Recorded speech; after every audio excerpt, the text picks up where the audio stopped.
tengah lereng Gunung Wilis, tersembunyi sebuah desa kecil bernama Sumberjati, bagian dari wilayah Kabupaten Tulungagung, Jawa Timur. Desa ini tidak tercantum dalam peta modern dan hanya bisa dicapai dengan menyusuri jalan tanah yang berkelok. Melewati hutan jati dan sungai kecil, suasana di desa ini selalu kelam. Seakan matahari enggan bersinar terang di atasnya. Tidak banyak yang tahu keberadaan desa ini, kecuali mereka yang memang dipanggil. Tokoh utama kita, Raffi Mahendra, seorang mahasiswa antropologi dari sebuah universitas negeri di Malang. Awalnya tidak percaya dengan cerita-cerita mistis. Namun sebuah catatan tua peninggalan pamannya seorang jurnalis investigasi yang hilang secara misterius 10 tahun lalu membuatnya penasaran. Di dalam catatan itu berulang kali disebut nama wali paling dicari dan desa Sumberjati. Raffi memutuskan melakukan penelusuran bersama temannya, Yani, yang merupakan fotografer dan pemburu kisah urban legend. Mereka mempersiapkan segala perlengkapan dan meminta bantuan seorang sopir lokal untuk mengantar hingga ke batas hutan. Sisanya, mereka berjalan kaki berdasarkan peta kasar dari catatan paman Raffi. Sesampainya di desa, mereka disambut oleh seorang kakek kurus dengan tatapan tajam yang memperkenalkan diri sebagai Mbah Kirno, penjaga makam sekaligus sesepuh terakhir di desa tersebut. Mbah Kirno memperingatkan mereka agar tidak bermalam di dekat area pemakaman, terutama menjelang malam Jumat Kliwon. Namun, rasa penasaran Raffi tak terbendung. Malam itu juga, mereka menyelinap ke area pemakaman di balik bukit. Di sanalah, mereka pertama kali melihat makam sang wali. Batu nisan tua berselimut kain putih, dikelilingi pagar bambu yang mulai lapuk, dan aroma bunga kenanga yang menyengat tanpa sumber. Dan malam itu, Yani mulai mendengar suara yang tidak didengar. Raffi suara lirih memanggil namanya dari dalam tanah. Malam itu, suasana desa Gumawang semakin mencekam. Langit mendung, bergelayut, seakan menyembunyikan sesuatu yang selama ini tidur dalam diam. Langkah kaki Erlan dan Sinta terasa berat saat mereka memasuki rumah tua peninggalan kolonial di pinggir hutan. Konon, rumah ini dulunya pernah didatangi si pahit lidah dalam pelariannya.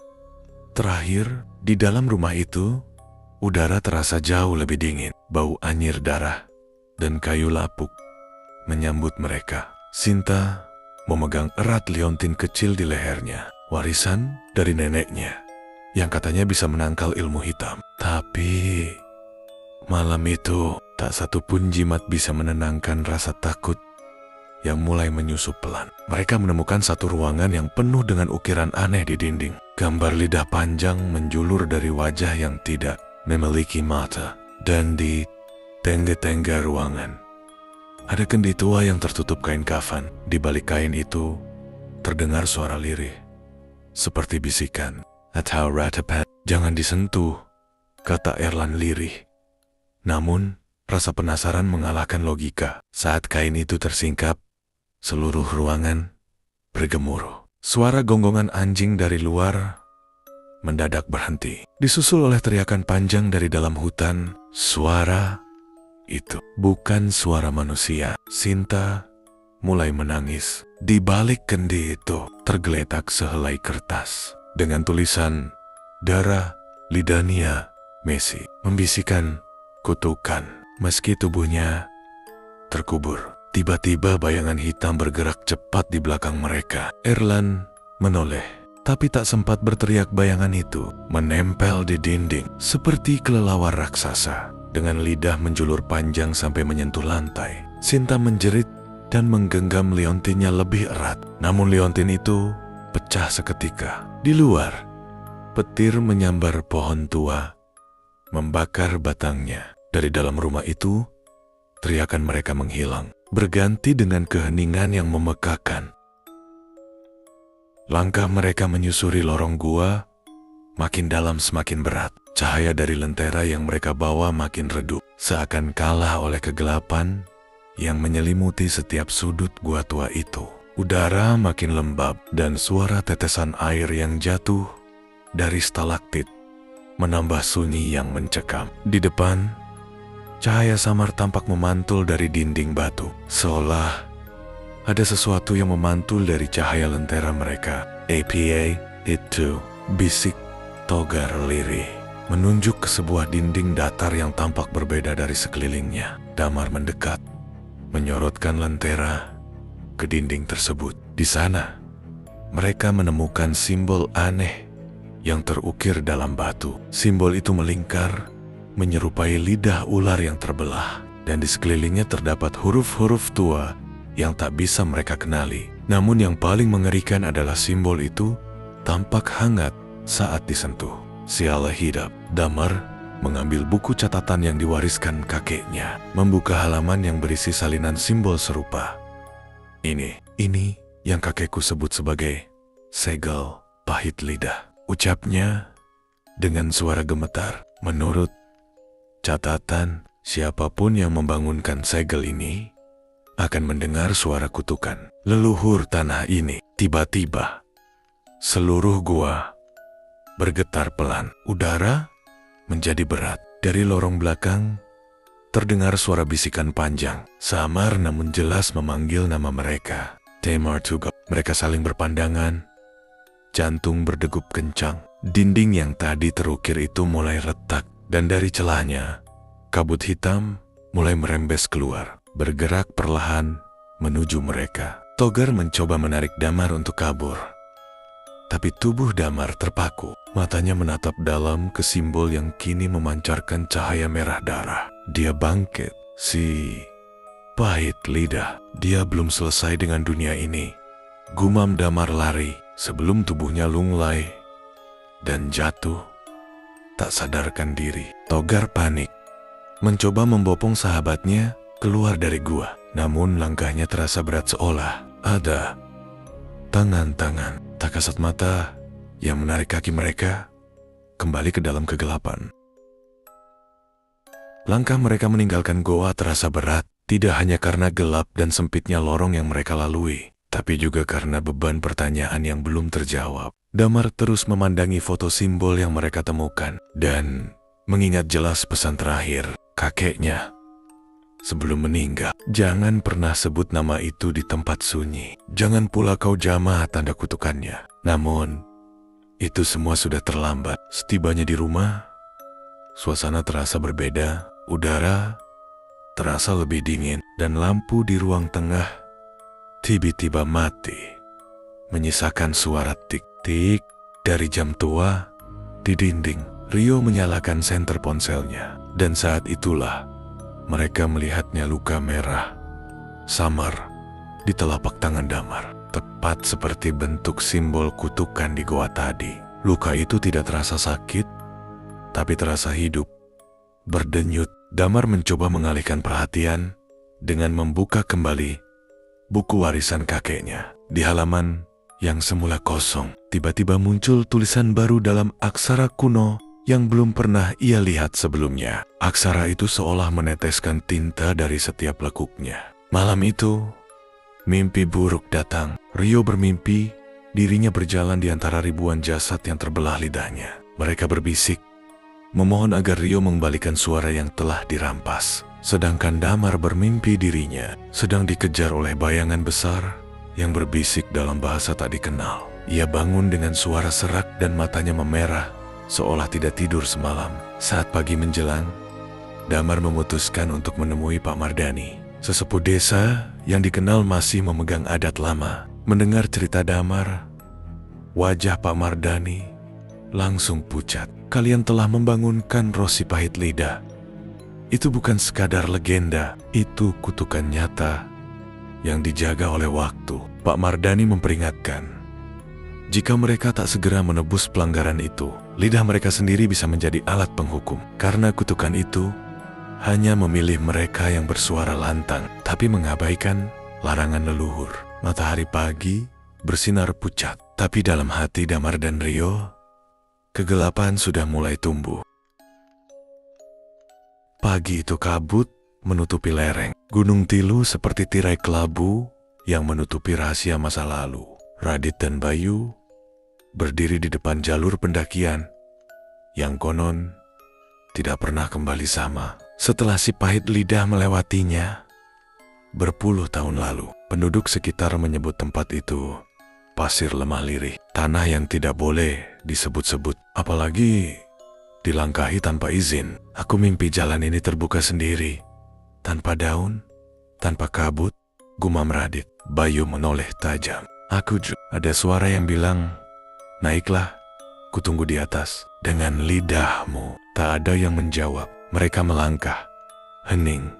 Tak ada suara burung. Bahkan, suara langkah kaki mereka pun seakan ditelan bumi. Di tengah jalur, mereka menemukan sebuah batu besar dengan guratan aneh seperti bekas luka lama. Batu itu hangat saat disentuh.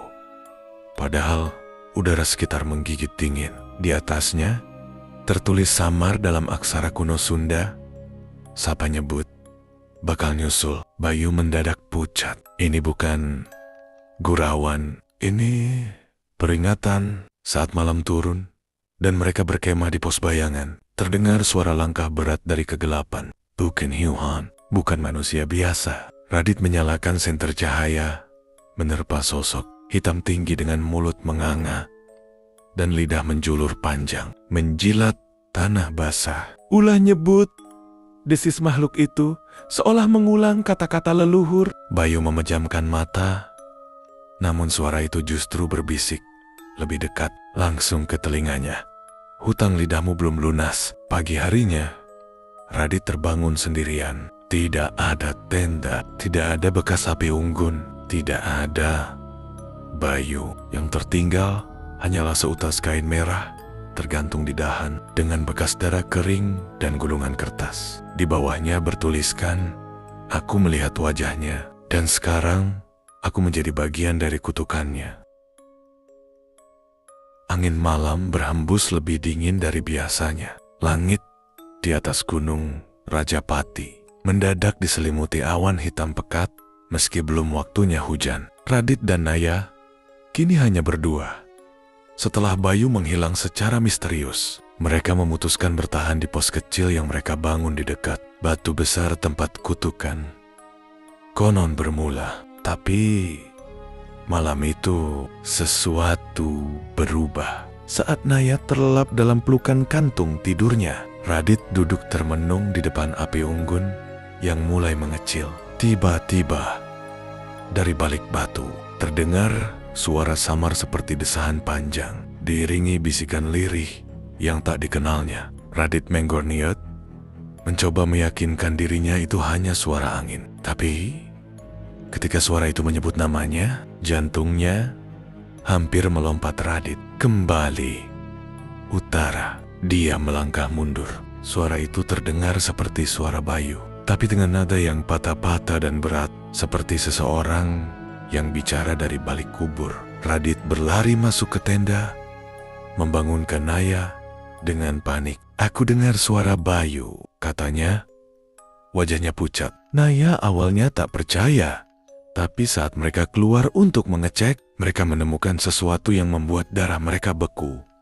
Di sisi lain, batu besar, tergurat simbol aneh berwarna merah kecoklatan. Tiba, selembar sobekan pakaian Bayu tergantung di dahan sobekan itu, masih basah, seperti baru. Radit ingin segera turun dari gunung, tapi Naya menahannya. Kalau ini banner-banner ulah kutukan si pahit lidah, kita harus tahu kenapa kita dipilih, atau kita akan bernasib seperti Bayu. Dan di saat itulah, suara itu kembali terdengar. Kali ini, jauh lebih dekat. Bisikan yang sama, tapi kini menggema di kepala mereka. Yang menginjak tanah ini tak akan pulang dengan utuh. Langit sore di Lahat mulai diselimuti kabut tebal yang turun perlahan dari arah Bukit Serelo. Radit dengan wajah lesu dan mata merah karena kurang tidur, tetap bersikeras mencari Bayu. Di tangannya masih tergenggam sobekan kain kemeja yang ditemukan malam sebelumnya. Ia percaya Bayu masih hidup, Dan tempat ini belum selesai bercerita. Setelah mendengar suara aneh di balik batu berukir itu, Radit mengikuti arah suara hingga ke jalur setapak yang sebelumnya tertutup semak. Jalur itu tak ada di peta manapun. Di sanalah ia menemukan sesuatu yang lebih menyeramkan daripada suara-suara. Jejak kaki telanjang yang menembus lumpur, tapi tak pernah kembali. Jejak itu kecil, namun dalam dan terlihat basah, seolah baru saja dilalui.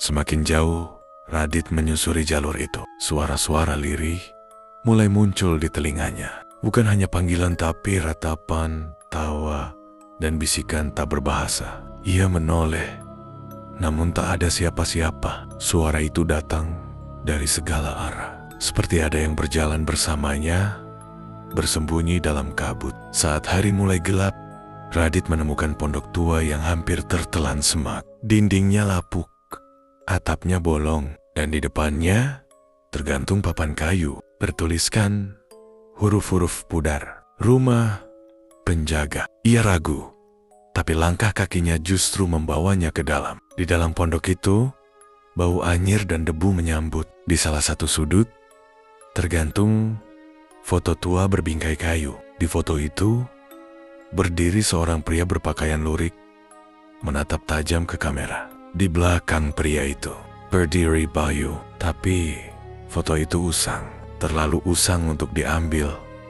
Baru-baru ini, Radit mematung, jantungnya berdetak cepat. Ia menyadari satu hal, apapun yang ia kejar di tempat ini mungkin bukan lagi Bayu. Udara di sekitar pondok kayu yang mereka temukan semakin dingin. Daun-daun bergetar, seperti berbisik satu sama lain. Bayu, yang sebelumnya sempat hilang, kini justru memimpin perjalanan mereka. Raut wajahnya tampak berbeda, bukan karena trauma, melainkan seperti orang yang baru bangkit dari tidur. Panjang hening dan misterius, Sinta mulai merasa ada yang tak beres. Di salah satu dinding pondok, mereka menemukan simbol aneh yang tergambar dengan darah yang sudah mengering. Bentuknya seperti lidah menjulur dari mulut manusia yang terpotong. Sinta gemetar simbol ini. "Ini legenda si pahit lidah," bisiknya. Bayu memalingkan wajahnya, seperti menghindari. Tapi kemudian, dia berkata dengan pelan, "Dulu aku sering mendengar suara orang memanggil dari dalam mimpi. Suara laki-laki tua. Katanya, aku adalah penerus.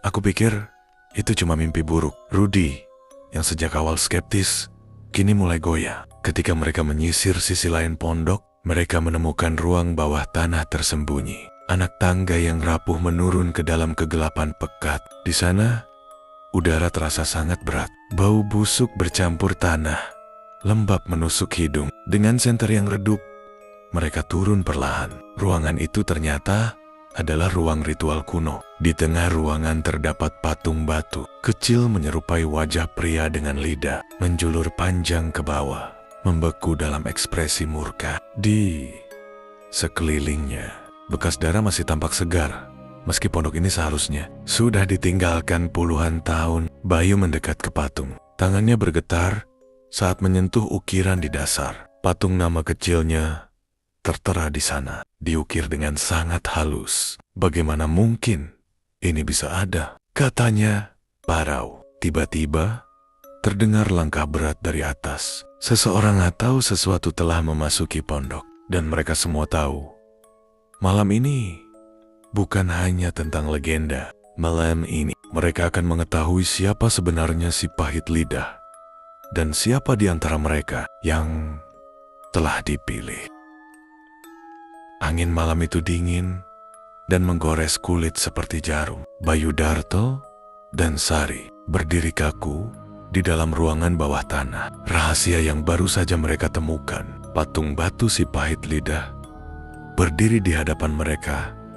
Matanya kosong, mulut terbuka menganga, lidahnya menjulur keluar seperti hendak menyentuh lantai. "Apa maksudnya? Namaku ada di sini?" Bayu bertanya lirih. Tangannya gemetar saat menunjuk ukiran namanya di dasar patung itu. Sari menunduk membuka buku tua yang mereka temukan bersama patung. Di dalamnya tertulis Bahasa Melayu kuno butuh waktu.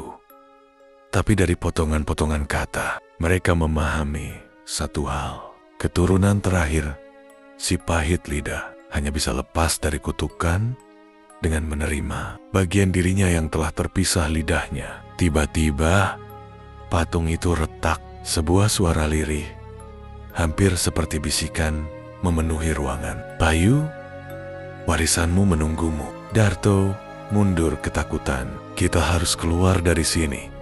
Sekarang juga. Namun, Bayu tampak terpaku. Dalam benaknya, suara itu menggema jelas. Ia melihat kilasan ingatan wanita tua, berjubah hitam, mayat tanpa lidah di pemakaman tua, dan dirinya berdiri di tebing batu sambil menjulurkan lidah yang berapi-api. Aku mulai ingat, aku pernah di sini, ucap Bayu.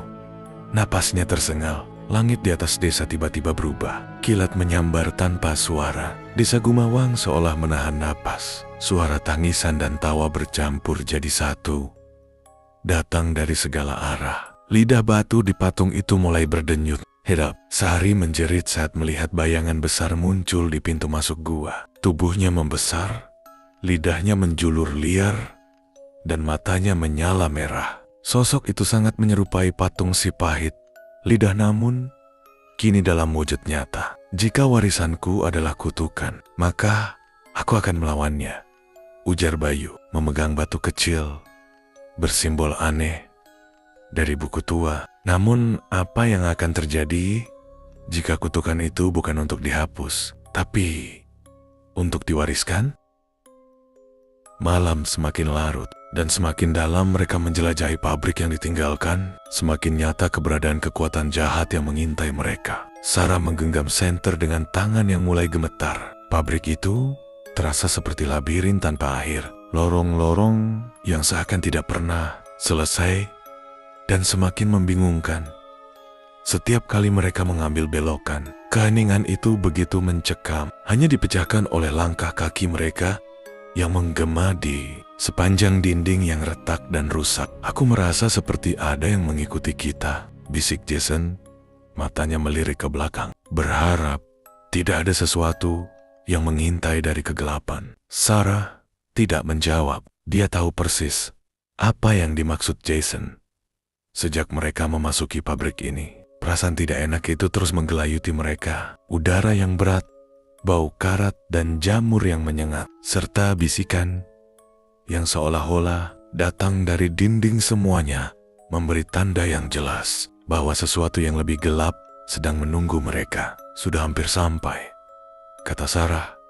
Suaranya sedikit lebih tegas. Kita harus menemukan sumbernya. Hanya dengan begitu, kita bisa menghentikan ini semua. Mereka terus berjalan lebih dalam, ke dalam pabrik yang semakin membingungkan. Pabrik itu adalah tempat yang penuh dengan kenangan gelap, dan Sarah bisa merasakannya. Sachiaplanka membawa mereka lebih dekat ke sebuah kebenaran yang tidak ingin mereka temui. Pabrik ini bukan hanya sekedar tempat kosong. Ini adalah tempat di mana kesepakatan gelap dibuat dan kutukan yang mengikat jiwa telah terpatri selama bertahun-tahun. Jika benar kata orang-orang, pemilik pabrik ini dulu, dia membuat perjanjian dengan sesuatu yang lebih tua, lebih kuat daripada apapun yang kita bisa bayangkan, kata Sarah pelan. Dia mengorbankan dirinya demi kekuatan, dan perjanjian itu tetap bertahan sampai hari ini.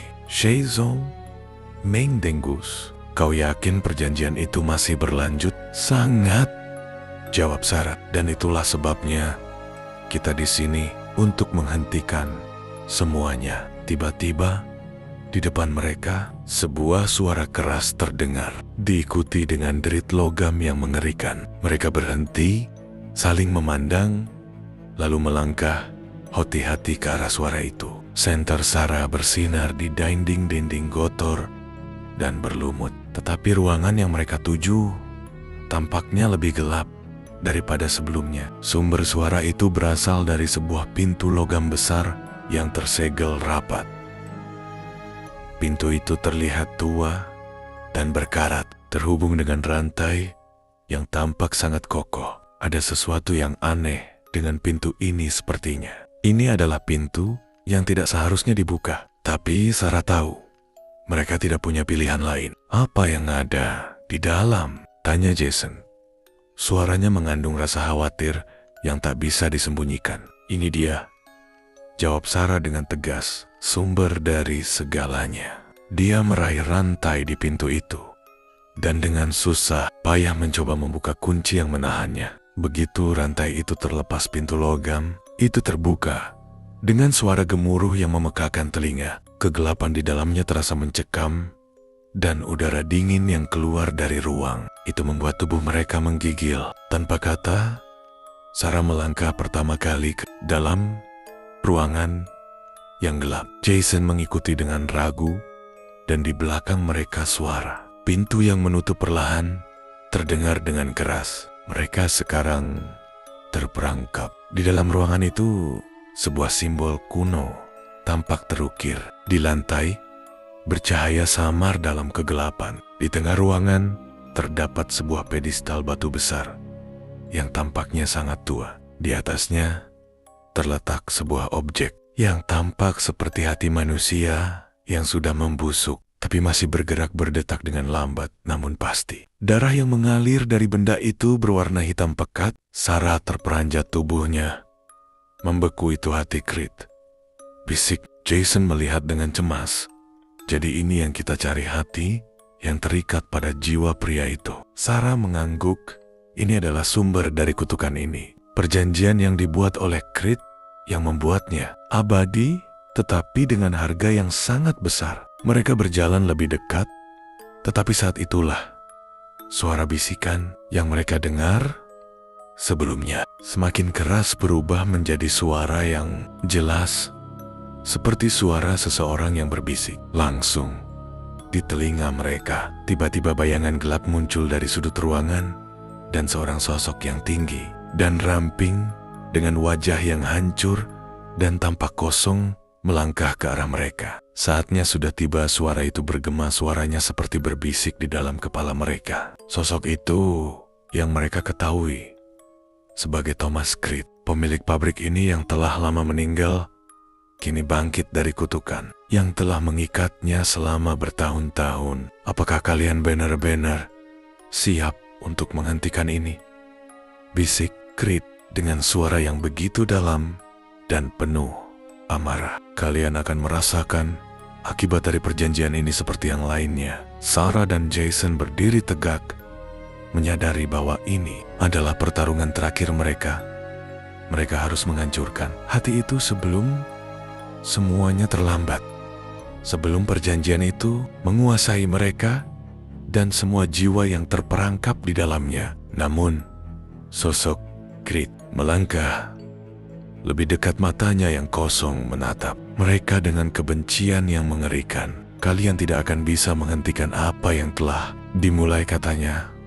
Pelan senyum jahat terlukis di wajahnya yang hancur. Sekarang mereka harus memilih menghancurkan hati itu dan menghentikan kutukan yang telah berlangsung lama atau terjebak selamanya di dalam kegelapan yang telah membungkus pabrik ini selama bertahun-tahun. Langit sore di desa Gumawang kembali menghitam dengan cepat. Awan tebal bergulung, seperti sedang menutup segala rahasia yang telah lama dikubur. Angin kering menyisir dedaunan, membawa aroma tanah basah bercampur anyir yang entah dari mana asalnya. Raka dan Jatmiko kini berjalan menyusuri pemakaman tua yang terletak di ujung barat desa, di dekat hutan larangan. Tempat itu dikenal dengan sebutan Pasarean Rawamati, karena konon katanya dahulu merupakan tempat peristirahatan para tokoh sakti yang meninggal dalam keadaan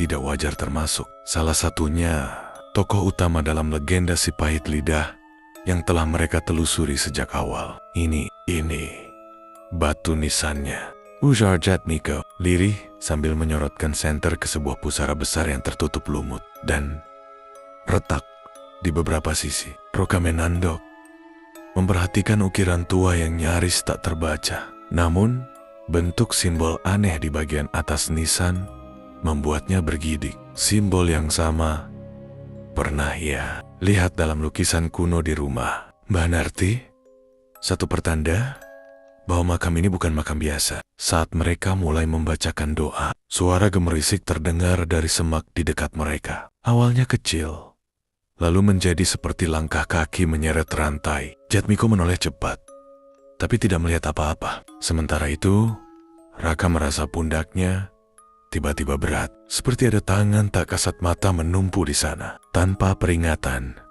bayangan tinggi menjulang perlahan muncul dari balik nisan. Sosok hitam tanpa wajah, hanya sorotan merah menyala dari tempat seharusnya matanya berada. Bayangan itu mengangkat tangannya pelan, menunjuk ke arah hutan. Apa dia menunjukkan jalan? Tanya Raka dengan suara bergetar. Sebelum mereka bisa bergerak, angin berhembus kencang, menerbangkan dedaunan kering. Sesaat kemudian, bayangan itu menghilang, seolah terserap ke dalam tanah. Di tempatnya berdiri, terlihat segumpal kain putih kusam, tergeletak. Jatmiko memungutnya, ternyata kain kafan lusuh, basah, dan penuh bercak merah gelap. Apa ini? Pertanda selanjutnya. Gumam, mereka sadar ini belum berakhir. Justru bagian tergelap dari misteri si pahit lidah baru saja dimulai.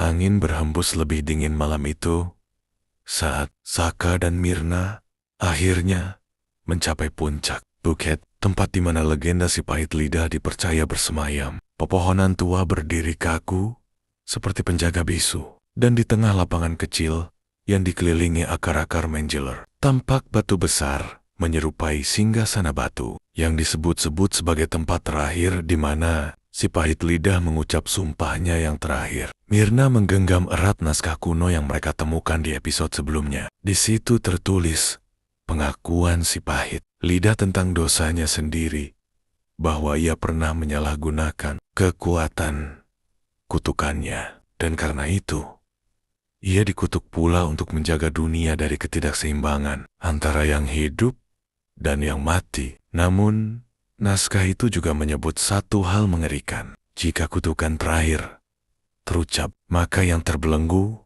akan bangkit, dan dunia akan menyesali bisu yang terlalu lama membiarkan kebenaran terkubur. Tiba-tiba tanah di sekitar batu retak kabut muncul dari celah-celah bumi, dan suara berat namun menggema terdengar, seperti berasal dari dalam batu itu sendiri. Siapa yang berani membangunkan kutukan? Saka mencoba menjawab, namun tubuhnya tak bisa digerakkan. Mirna dengan gemetar membacakan penggalan terakhir dari naskah. Suaranya bergetar, namun tegas. Cahaya keunguan muncul di langit. Dari balik kabut, sosok berjubah hitam perlahan muncul. Namun, wajahnya kosong, tanpa mata, tanpa mulut. Hanya kulit putih pucat yang menegang seperti lilin dingin. Sosok itu bukan si pahit lidah. Ia adalah hasil dari kutukan terakhir itu. Sendiri manifestasi dari semua dendam, kebisuan, dan kesalahan yang tak pernah ditebus.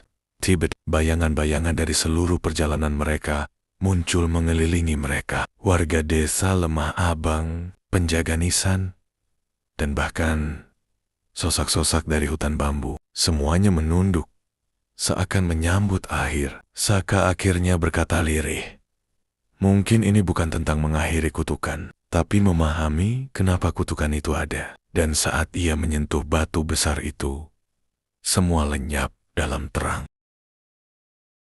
Setelah kutukan dipecahkan, hujan deras mengguyur hutan itu.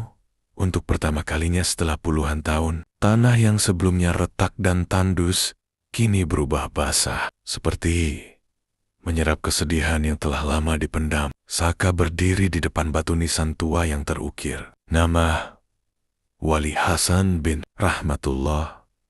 Sosok yang selama ini hanya dianggap dongeng. Mayat sang wali ditemukan terkubur tanpa nama, tersembunyi di bawah altar yang digunakan warga untuk menyegel kutukan. Kini, makam itu telah dipugar oleh Saka dan warga dengan kain kafan baru dan doa yang tidak lagi terbota-bata dalam ketakutan. Di tengah kesunyian, muncul sosok tua yang belum pernah dilihat siapapun. Jubah putihnya lusuh, wajahnya bersinar tenang. Ia menatap Saka dan berkata lirih, "Kau bukan hanya mematahkan kutukan, kau mengembalikan kehormatan." Saka terdiam, menahan air mata. Sosok itu kemudian menghilang perlahan bersama kabut terakhir yang menyelimuti pemakaman. Malam itu, desa mengadakan tahlilan pertama untuk mengenang sang wali.